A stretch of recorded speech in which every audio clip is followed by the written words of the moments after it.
오늘 우리에게 주시는 하나님의 말씀은 히브리서 11장 13절에서 16절까지 말씀입니다.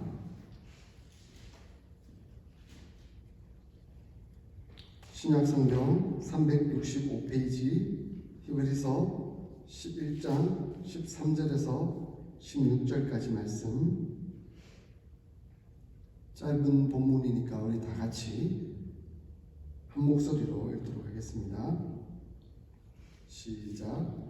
이 사람들은 다 믿음을 따라 죽었으며 약속을 받지 못하였을 때 그것들을 멀리서 보고 환영하며 또 땅에서는 외국인과 나그네임을 증언하였으니 그들이 이같이 말하는 것은 자기들이 본향 찾는 자임을 나타내니라.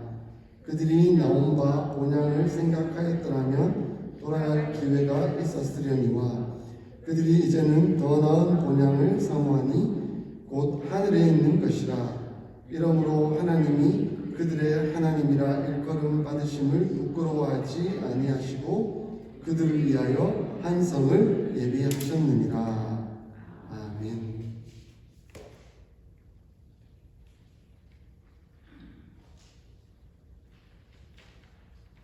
우리는 좁은 문을 통과하여 이제는 본향 곧 천성을 향해 나아가는 사람들입니다.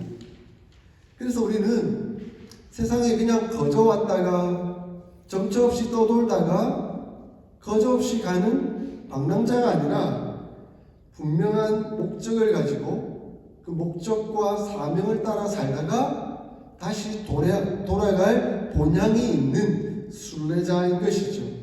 그럼 우리는 결코 방랑자가 아닙니다. 하나님 앞에서 순례자들입니다. 우리가 좁은 문으로 들어왔다는 것은 세상의 길, 넓은 길, 방탕의 길이 아니라 예수님의 길, 예수님의 길은 곧 십자가의 길을 의미하는데 그것을 선택하고 그 길을 따라가는 사람들이라는 의미를 갖고 있습니다. 그래서 우리는 십자가 아래를 통과할 때 우리의 모든 짐을 십자가 앞에 다 내려놓았습니다. 왜냐하면 예수 그리스도께서 우리의 모든 죄를, 우리의 모든 연약함을 다 감당하셨기 때문에 그렇습니다. 그러므로 이제 우리는 우리의 짐을 지고 가는 것이 아니라 우리의 짐을 십자가 앞에 내려놓고 우리 주님을 따라 십자가의 길을 걸어가면 됩니다.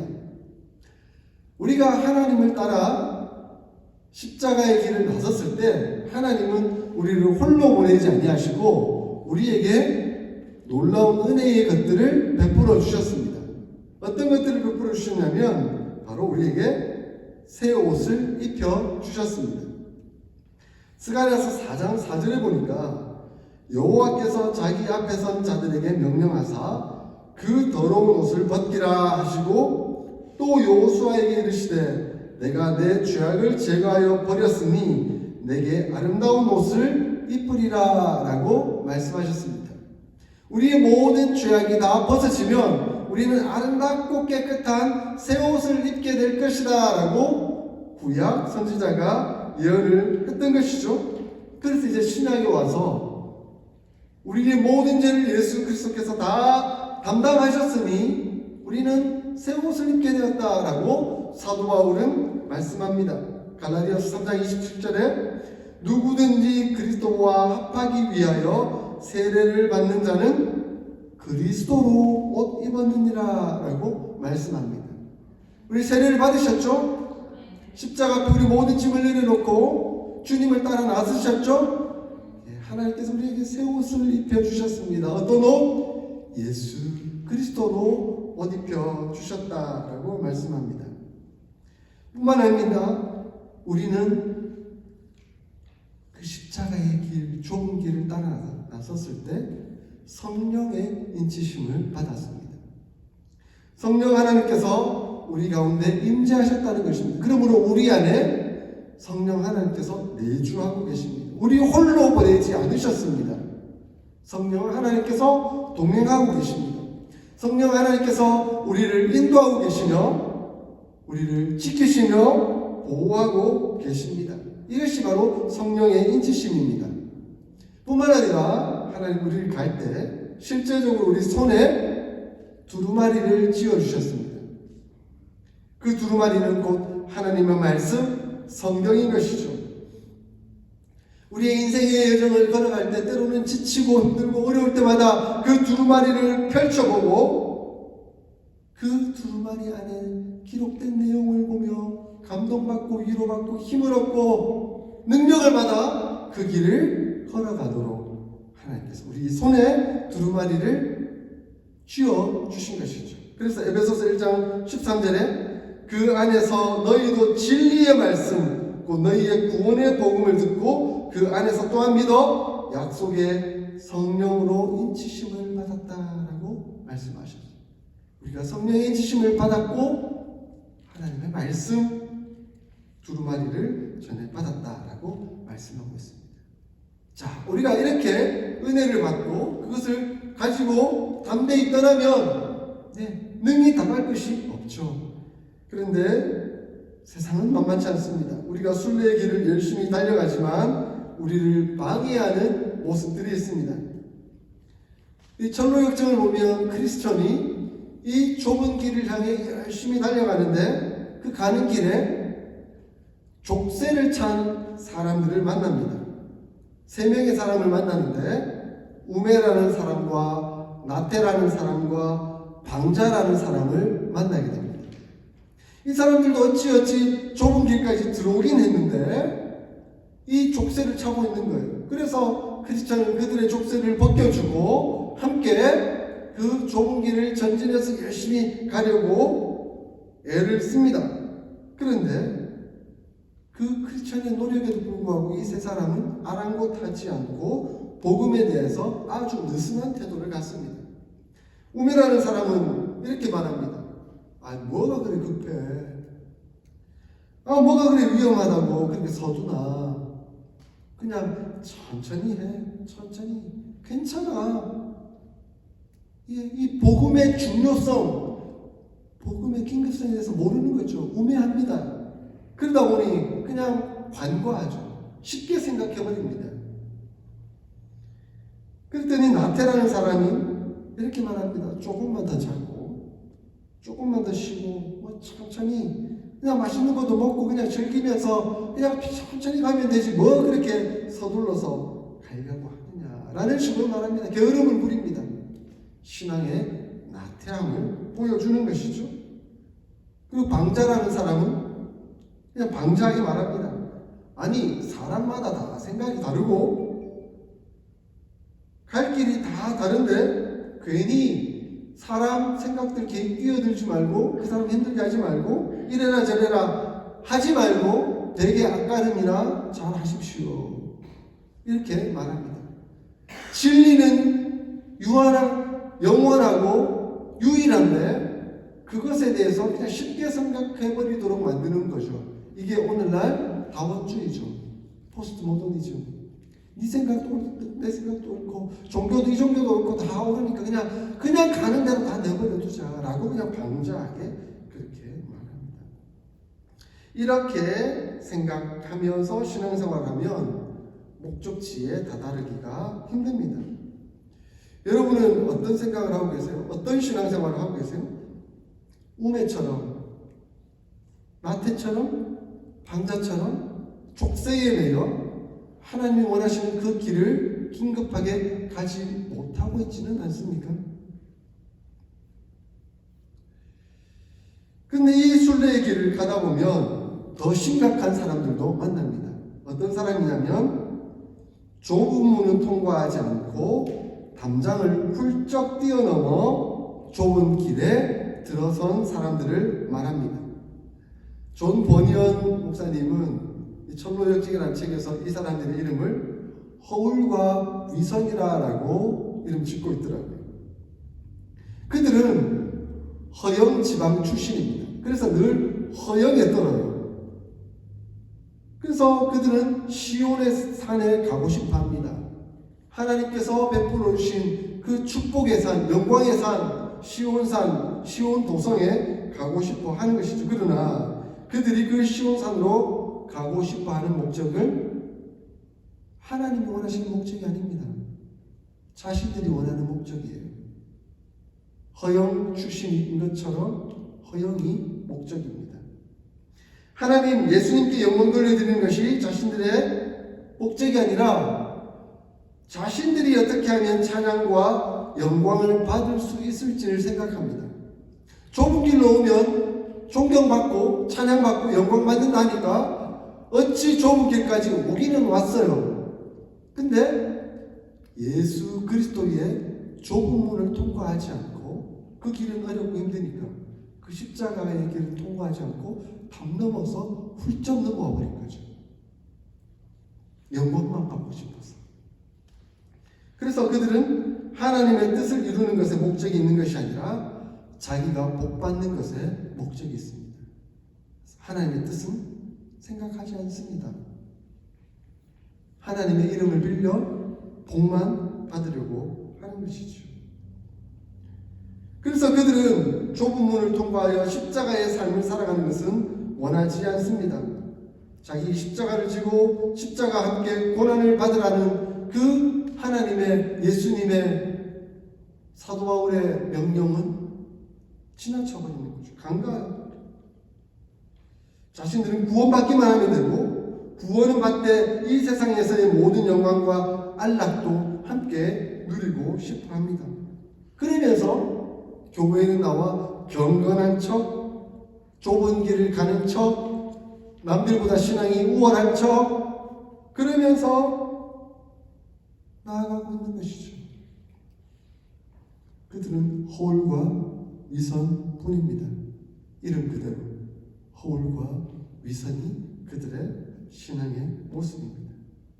그래서 그들이 쓰는 방법은 아까 제가 말씀드린 것처럼 좁은 문, 예수님의 문, 십자가의 문을 통과하지 않고 몰래 담 넘어 다닙니다. 좁은 길에 들어왔다가 담 넘어 또 나갔다가 담 넘어 좁은 길에 들어왔다가 또 담 넘어 나갔다가 자기 편한 대로 신앙생활을 하는 것이죠. 예수님께서 뭐라 말씀하셨습니까? 요한복음 10장 1절에 문으로 들어가지 아니하고 다른 데로 넘어 들어가는 사람은 도둑이요 강도라 라고 말씀하셨습니다. 이러한 자는 도둑이요 강도입니다. 허울과 위선뿐인 것이죠. 이러한 사람들은 좁은 길을 가면서 그나마 신앙적 규율이나 규정은 조금씩 지킨다 할지라도 결국은 진실한 크리스천은 되지 못할 것입니다. 그들의 결과는 뻔히 보입니다. 크리스천은 이런 사람들과 함께 좁은 길을 걸어가다가 이제 곤고제라는 큰 산을 하나 만납니다. 고난의 산이죠. 근데 이 고난의 산을 반드시 넘어야만 계속해서 좁은 길, 천성을 향해 나아갈 수 있습니다. 그런데 옆에는 평지의 두 길이 함께 나아 있는 것이죠. 그 공고제를 넘어가야만 하나님이 원하시는 바른 길을 갈 수 있지만 허울과 위선은 어렵게 가기를 원치 않는 거예요. 그러니까 옆에 평지라는 길을 따라갑니다. 근데 그 길 이름은 하나는 위험이고 하나는 파멸입니다.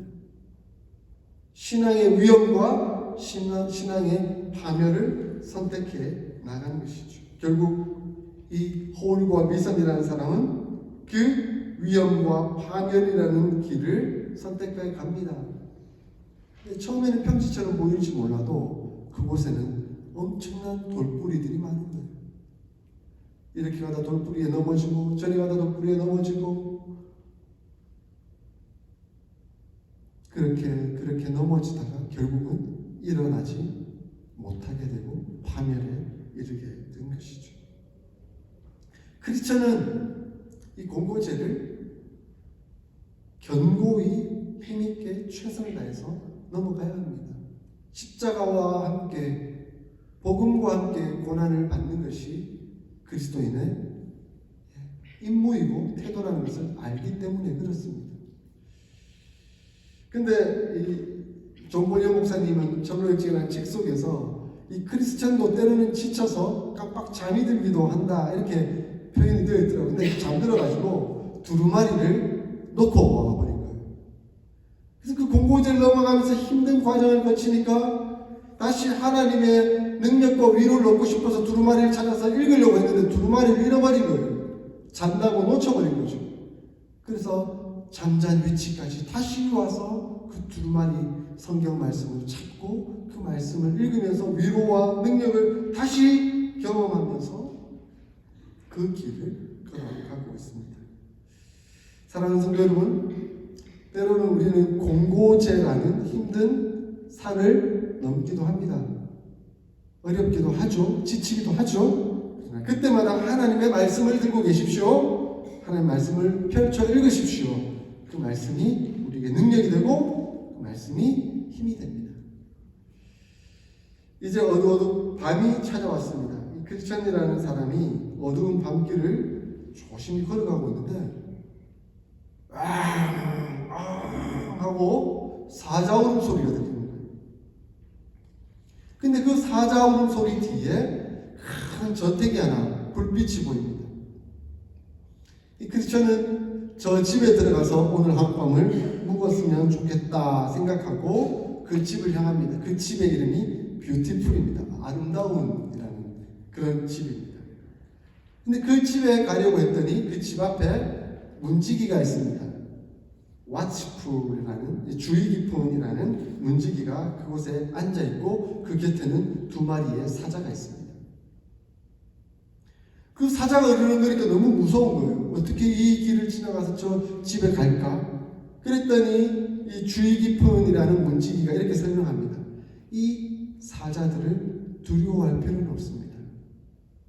지금 사자들은 눈에 잘 안 보이지만 쇠사슬에 묶여 있습니다. 그래서 좌로나 우로나 치우치지 아니하고 하나님의 말씀과 하나님의 능력을 믿고 곧바로 가면 그 사자들은 어떠한 위에도 가할 수가 없습니다. 라고 가르쳐 줍니다. 결국 이 사자들은 믿음을 시험하기 위해서 확신이 없는 부류의 사람들을 가려내려고 내어둔 것이지요.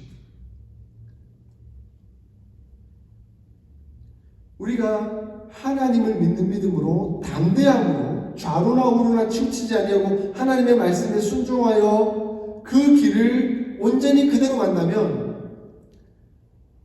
우는 사자와 같은 사탄조차도 결코 우리를 함부로 할 수가 없습니다. 물론 사탄이 강하죠. 사탄 위험한 존재입니다. 우리를 유혹하고 우리를 고난에 빠뜨리고 힘들게 할 수도 있습니다. 그러나 우리 하나님이 더 강합니다. 우리 하나님이 훨씬 더 강합니다. 우리 하나님이 완전히 강합니다. 그러므로 우리 하나님을 의지하고 믿고 바라보며 좌로나 우로나 치우치지 아니하고 그 길을 곧장 가면 하나님은 우리를 순전한 은혜의 길로 인도해 주실 것입니다. 그것을 믿고 걸어가면 됩니다. 그런데 이 확신이 없는 사람은 두려웠던 나머지 지나가지를 못하는 것이죠. 허울과 위선에 사로잡힌 신앙의 사람들은 그 도전 앞에서 이거는 위험해. 이건 안 될 것 같아. 내 감정이 도무지 이것을 통과 못할 것 같다라고 생각하며 포기해버리는 상황이 나타나게 되는 것이죠. 사랑하는 성도 여러분, 강하고 담대하십시오. 하나님께서 그의 오른손으로 우리를 붙들고 계십니다. 하나님의 능력의 오른손에 붙들림 받은 사람은 결코 흔들리지 아니하고 그 길을 갈 수가 있습니다. 승리의 길을 갈 수가 있습니다. 크리스천이 이 사자들을 지나고 이 뷰티풀이라는 저택에 도착을 했습니다. 그리고 이제 초인종을 띵동 눌렀더니 그 중에 신중이라는 한 자매가 아가씨가 나와서 문을 열어줍니다. 그리고 그의 가족들과 함께 만나죠. 그 가족들의 이름은 신중, 분별, 경건, 자선이라는 이름을 가진 사람들입니다. 이 사람들이 함께 나와 이 크리스찬과 교제하면서 그의 신앙을 북돋워 주게 되죠. 이러한 것들이 우리 신앙의 성숙에 있어서 큰 도움을 주는 것입니다. 우리는 신중해야 합니다. 그리스도 안에서 신중하다는 것은 일어난 일들에 대해서 정확하게 직시하고 판단하는 것을 말합니다. 하나님 앞에서. 여러분 인생을 살아가면서 어떤 한 사건이 일어났을 때 그게 내게 위기가 되고 큰 고통이 되고 아픔이 되고 힘든 상황이라 할지라도 그것을 하나님 앞에서 정확하게 신중하게 판단하고 나아가면 하나님의 뜻을 발견할 수 있습니다. 그것을 이겨낼 수가 있습니다. 그래서 신중히 이 크리스찬에게 이렇게 묻죠. 어째서 그토록 간절히 시온산에 가고 싶어 하는 겁니까? 크리스찬이 이렇게 대답합니다. 십자가에 달려 돌아가신 나의 구주, 나의 하나님을 내가 보고 싶기 때문입니다. 그분을 만나는 그 자리. 거기엔 죽음이 없고 한없이 사랑하는 사람들과 더불어 영원히 평화롭게 살 것이기 때문에 그렇습니다. 더불어 하나님의 영광을 마음껏 찬양하고 싶기 때문에 그렇습니다. 신중해지고 하나님 앞에 판단해보면 두려울 것이 없습니다. 결국 하나님께서 합력하여 가장 선한 것으로 나를 인도해 주실 것이라는 믿음을 갖게 되는 것이죠. 그리고 분별은 그 일들에 대해 하나님의 역사와 하나님의 인도하심에 대해 생각해 보게 만듭니다.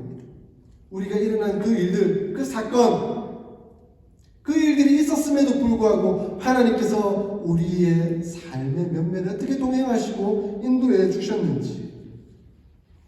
그래서 이 크리스찬에게 묻죠. 악착같이 달라붙어 괴롭히는 악한 이런 세력들, 욕구들에 대해서 어떻게 이겨낼 수 있었는지 기억이 나세요? 크리스찬이 이렇게 대답합니다. 기억나고 말고요. 그 모든 것이 다 하나님의 은혜죠. 내가 십자가 앞에서 경험한 일들을 생각하고 아름답게 수놓은 예수 그리스도로 옷 입고 있는 나의 모습을 보면 그러하고 외투 안에 품고 있는 이 두루마리 성경 하나님의 말씀 읽을 때 내가 그것을 경험합니다. 그리고 내가 가는 목적지가 어딘가 저 천국을 향해 걸어가고 있다. 그것을 생각하고 분별할 때마다 나는 강하고 담대함으로 나아갈 수 있는 것입니다. 이렇게 고백을 합니다. 그리고 경건은 하나님의 말씀에 집중하고 그것에 순종하도록 돕는 것이죠. 경건은 해석자의 말들을 자꾸 생각을 안 해요. 그러니까 제가 하나님의 말씀을 해석해 드리잖아요. 설명해 드리잖아요. 그래서 이 하나님의 말씀 두루마리 성경을 늘 읽고 있지만 그 의미가 뭘까? 그것을 가슴에 새기고 내가 어떻게 순종할 수 있을까? 늘 그것을 떠오르게 만드는 것이죠. 경건이 뭔지 아세요? 경건은 다른 데 있는 게 아니라 말씀을 기억하고 말씀에 순종하는 것이 경건입니다.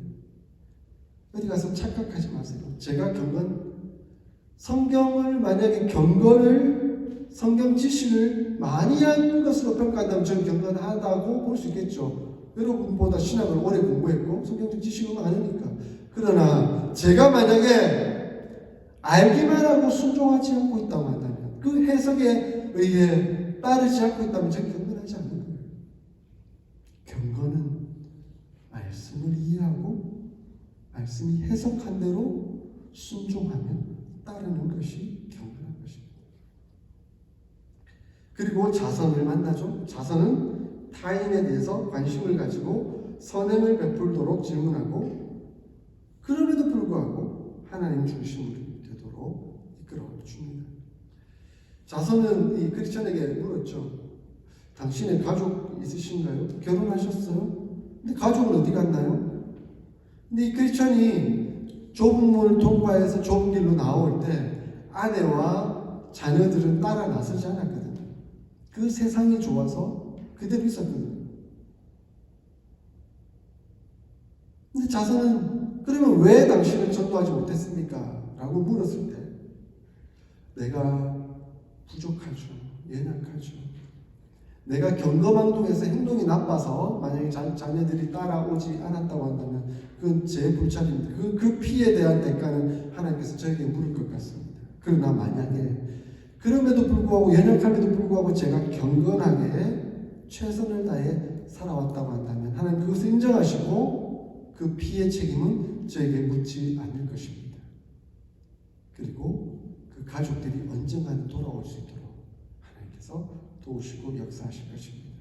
그렇게 자선과 대화합니다. 자선은 나 중심이 아니라 끊임없이 타인 중심, 다른 사람들을 돌보고 이해하고 사랑하려는 노력을 기울이도록 만드는 것이죠. 이렇듯 뷰티풀이라는 대저택에서 이런 경건한 사람들과 만나서 대화하는 것은 참으로 기쁘고 즐거운 교제이죠. 그리고 그것이 신앙의 아주 정진이 되는 내용이 됩니다. 그리고 그 밤을 평안이라는 이름으로 함께 지내게 됩니다.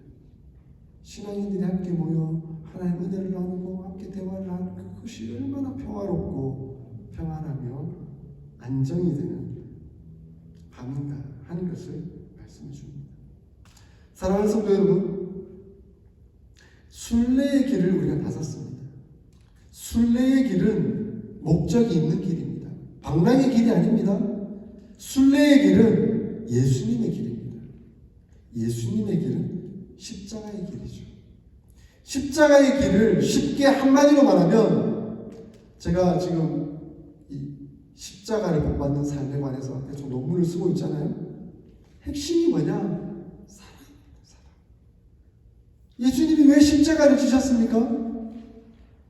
하나님의 사랑을 우리에게 보여주시기 위해서 십자가를 지셨습니다. 십자가의 길을 가셨습니다. 그리고 우리에게 말씀하십니다. 너희도 십자가의 길을 가라. 자, 우리가 순례자의 길을 간다. 순례자의 삶을 산다는 것은 결국 사랑의 삶을 사는 것을 의미합니다. 여러분, 사랑의 삶을 살고 계십니까? 대답을 안 하세요? 부끄럽죠? 네, 부끄럽지만 하나님 제가 하나님의 사랑을 본받아 살기를 원합니다. 감정은 참 사랑이 안 되지만 의지적으로 제가 사랑하기를 결단합니다. 이렇게 고백을 해야 합니다. 제가 칼럼에 내용을 썼었죠. 한 후배 목사님이 페이스북에 글을 올리셨더라고요. 어떤 분께서 이제 교회를 오래 열심히 다니다가 이제 장로로 피택이 되셔서 이제 임직하는 순간이 되었습니다. 이제 장로라는 아주 중요한 중직을 맡게 되니까 내가 이제 교회를 위해서 어떻게 헌신하며 교회를 세우는 일에 잘 감당할 수 있을까라고 고민이 컸던 것 같아요. 그래서 하나님 앞에 기도했어요. 하나님, 어떻게 하면 제가 장로로 역할을 잘 할 수 있을까요? 그 교회를 잘 섬길 수 있을까요? 교회에 대한 비밀을 좀 알려주십시오 라고 그렇게 기도를 했습니다. 오랫동안 이 질문을 하도록 기도하고 기다렸지만 아무 답을 얻지 못하는, 그래서 목사님들을 만나서 목사님, 교회의 비밀이 뭡니까? 어떻게 하면 그 교회의 비밀을 제가 알 수 있을까요? 라고 물었어요. 그랬더니 나름대로 교회론에 입장한 여러 가지 대답을 하긴 하는데 이 장로님 마음에 흔쾌히 응답을 얻지는 못했답니다. 그러던 어느 때에 은퇴하신 목사님을 만나 뵙고 그 목사님에게 목사님, 교회의 비밀이 뭡니까? 라고 물으셨다. 그랬더니 그 은퇴하신 연로하신 목사님께서 가까이 와서 조용히 이렇게 대답하셨습니다.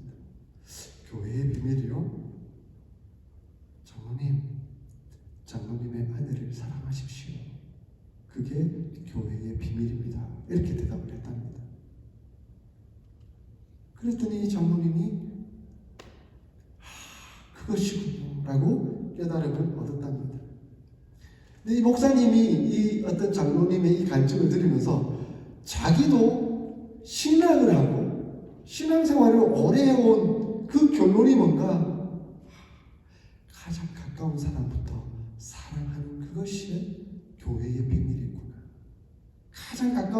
내 곁에 있는 그 사람부터 사랑하는 그것에 이 교회의 비밀이구나 하는 것을 깨달았다라고 고백하고 있었습니다.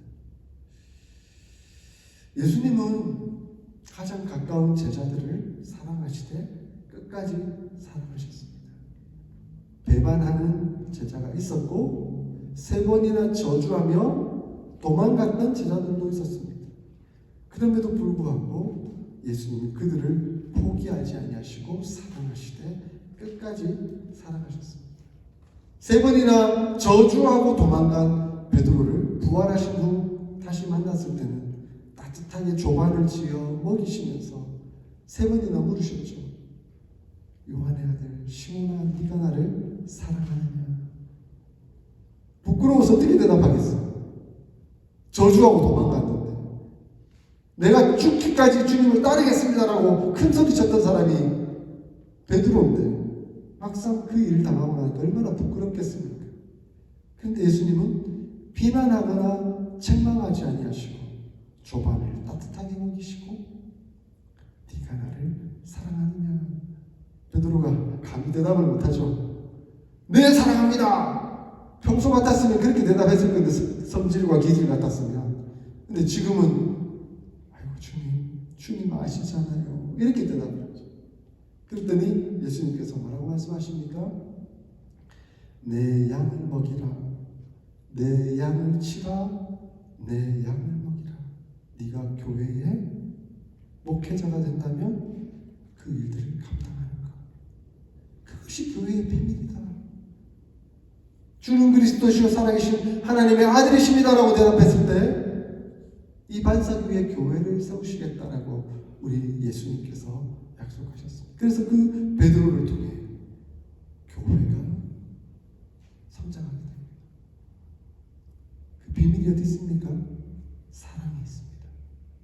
예수님이 사랑하시되 끝까지 사랑하신 그 사랑을 이제 베드로도 본받고 그 사랑을 실천하는 것을 통해서 하나님의 역사가 드러났던 것이죠. 사랑하는 성도 여러분, 교회의 비밀을 알고 싶습니까? 사랑하십시오. 사랑하는 곳에 교회의 비밀이 있습니다. 가장 가까운 사람부터 사랑하십시오. 감정으로가 아닌 의지적으로 사랑하십시오. 교회는 사랑을 통해서 드러나고 보여지는 것입니다. 교회가 세상과 다른 게 뭡니까? 교회가 똑같더라. 똑같은 인간들이 똑같은 서로 욕하고 비난하고 그렇게 살아가고 있더라. 교회 가나 안 가나 똑같다. 무슨 의미가 있습니까? 교회가 다른 점이 뭡니까? 예수 믿는 사람이 달라도 뭐가 달라야 합니까? 사랑이 달라야죠. 한 영성학자가 경건의 가장 중요한 요소, 사랑의 가장 중요한 요소 중에 하나가 뭐냐? 가장 기본은 비난과 악담을 그치고 다른 사람의 명예를 보호하고 존중해 주는 것이다 라고 표현을 했습니다. 여러분, 어느 사람을 평가하고 함부로 말하는 그 순간 그 사람의 명예를 땅에 떨어뜨리는 거예요. 그리고 그것이 소문을 돌고 돌아서 그 사람에게 들어가면 이 사람은 악감정을 갖고 보복의 심리가 일어나겠죠. 나도 보복하겠다. 그러면서 별로 관계가 없었음에도 불구하고 그 사람에서 또 악담을 퍼붓기 시작합니다. 결국 세상은 악담 속에서 서로가 서로를 비난하고 결국 혐오하는 그런 세상이 되고 마는 것이죠. 그런데 교회는 달라야 합니다. 교회는 아껴주고 감싸주고 위로해주고 도와주고 이해하고 결국 그것을 통해 사랑이 드러나야 하는 것이죠. 사랑은 무례히 행하지 아니하며 자기의 유익을 구하지 아니하며 성내지 아니하며 악한 것을 생각하지 아니합니다. 아멘. 아멘. 순례의 길은 예수님의 길입니다. 순례의 길은 십자가의 길입니다. 예수님의 길, 십자가의 길은 바로 사랑입니다. 사랑합시다.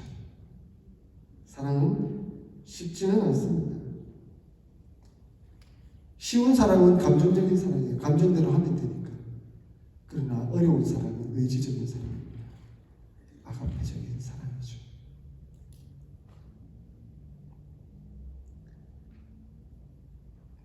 십자가 앞에 짐을 내려놓고 십자가의 길, 예수님의 길, 사랑의 길을 나아가는 저와 여러분들이 다 될 수 있기를 주의 이름으로 축원드립니다. 아멘.